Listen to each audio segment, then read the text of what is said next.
Most founders that I talk to tell me the same thing. Dub, I got 7 hours last night, I'm good. And then they spend the next 10 minutes describing the symptoms that would say otherwise. They can't focus, foggy decisions, and they're wired at 11, but they're dead by 2. Now here's what I want to show you today. 7 hours doesn't mean anything, not on its own at least. And that one misconception is exactly why so many founders are doing everything right on paper, but are still waking up feeling like trash. In this video, I'm going to show you why the sleep problem starts way before you close your eyes, what's actually happening in your body the hours before bed, and then the 5-minute wind down ritual that changes everything. So stay with me. So let me paint you a picture. It's 11 p.m. You finally close the laptop and you've had a 12, probably even 16-hour day.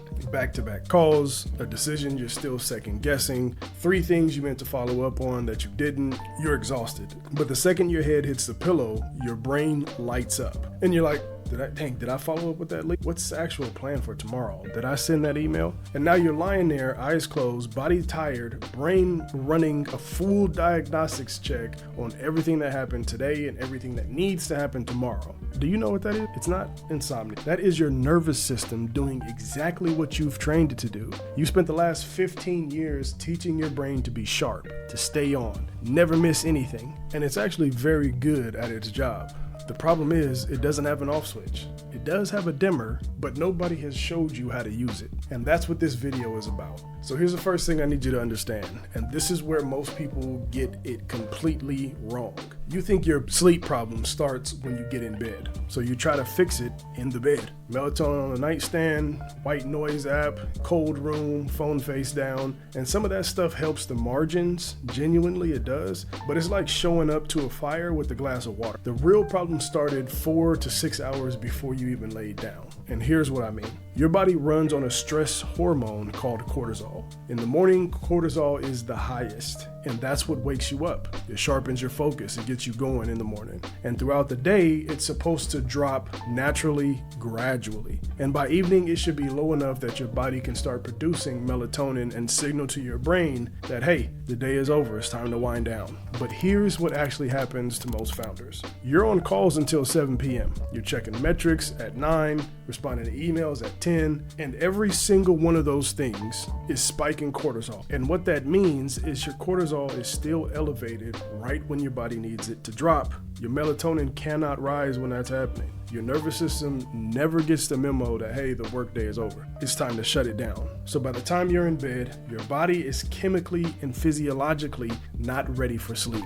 It doesn't matter how tired you feel. And the scientific name for this is hyperarousal. And I want you to really hear this because it explains everything. Hyperarousal is not insomnia. It's not a disorder. It's a nervous system that's been conditioned to stay on and never receive the signal that it's time to come down. So what does a founder actually feel when they're in hyperarousal? They're wired, but exhausted at the same time. Can I get a witness? You can't get comfortable, thoughts keep cycling. If that sounds familiar, give me a like on this video right now. And look, it's not the end of the world. This is fixable. So the most actionable thing you can take from this is to set a hard stop for work at least 90 minutes before bed. Now it should be around 4 hours before bed, but hey, I'm gonna give y'all some grace. But seriously though, it needs to be a hard stop, not I'll try to wind down, a hard stop. Because your cortisol is going to need time to fall and you cannot rush it. The only thing that you can do is to stop feeding it. Okay, so now I want to hit the real paradigm shift here,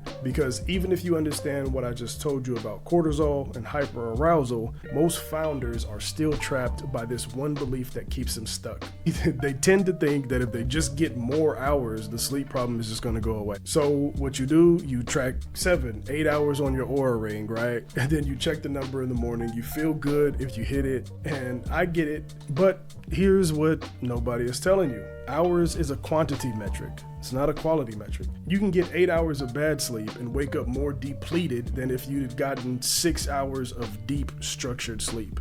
And that's not an opinion, that's just how sleep architecture works. So let me explain really quickly what I mean by sleep architecture, because this is the thing that actually matters. Your sleep moves through cycles throughout the night, roughly 90 minutes each. You cycle through light sleep, deep sleep, and REM sleep. Now, deep sleep is where your body physically repairs itself. HGH gets released, cells get rebuilt, your immune system, it starts doing all the cleanup work. And then REM sleep is where your brain processes information, consolidates your memory, regulates emotion. This is where all the real recovery happens. And here's the problem. The quality of those cycles, how deep you go, how much time you spend in those restorative stages is almost entirely determined before you even close your eyes. So if your cortisol is still elevated when you go to bed, your body is going to skip the deep stages or it cuts them in half. So you're technically asleep, but you're not recovering. So what happens is you wake up after 7 hours and you feel flat and you think, I need to get more sleep.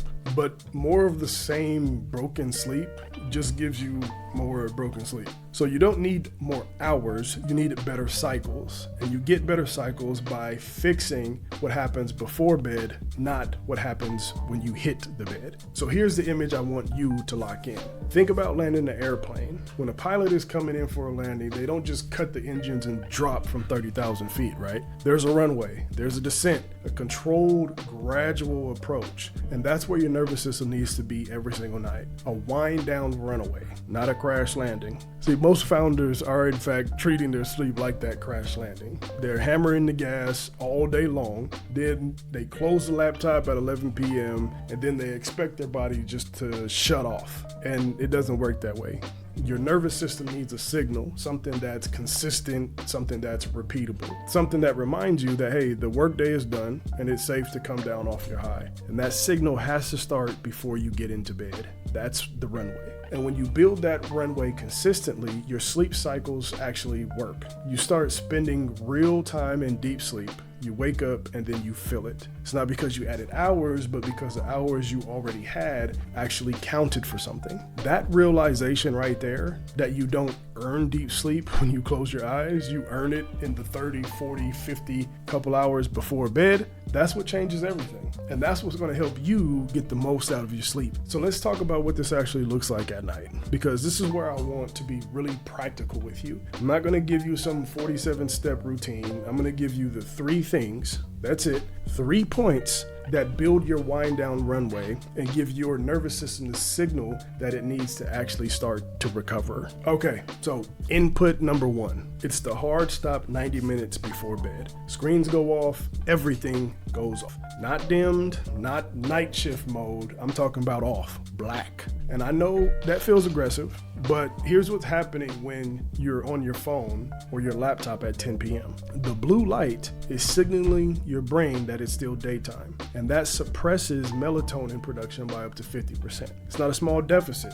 and if it's not just the light, it's the content. Every email you open is a potential cortisol spike. Every notification is your nervous system going back to being on alert. You are actively undoing the cortisol drop that you need in order to get quality sleep. So the hard stop is not a negotiation. Put the phone in another room if you have to. The emails are going to be there in the morning, and you'll handle them even better when you've actually recovered. Input number 2 is a 5-minute wind down ritual. This is your runway.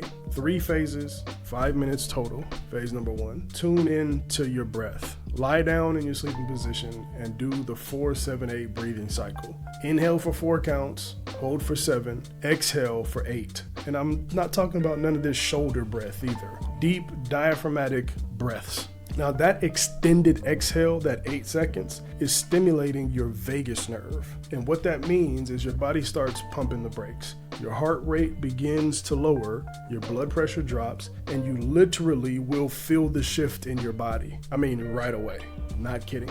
Phase number 2 is a sound anchor, which is like low volume ambient sound. So white noise, nature sounds, whatever feels right for you. And you just listen. And as you listen to that sound, anchor to one phrase. It can be something simple like restore and repair. Something really simple. That's it.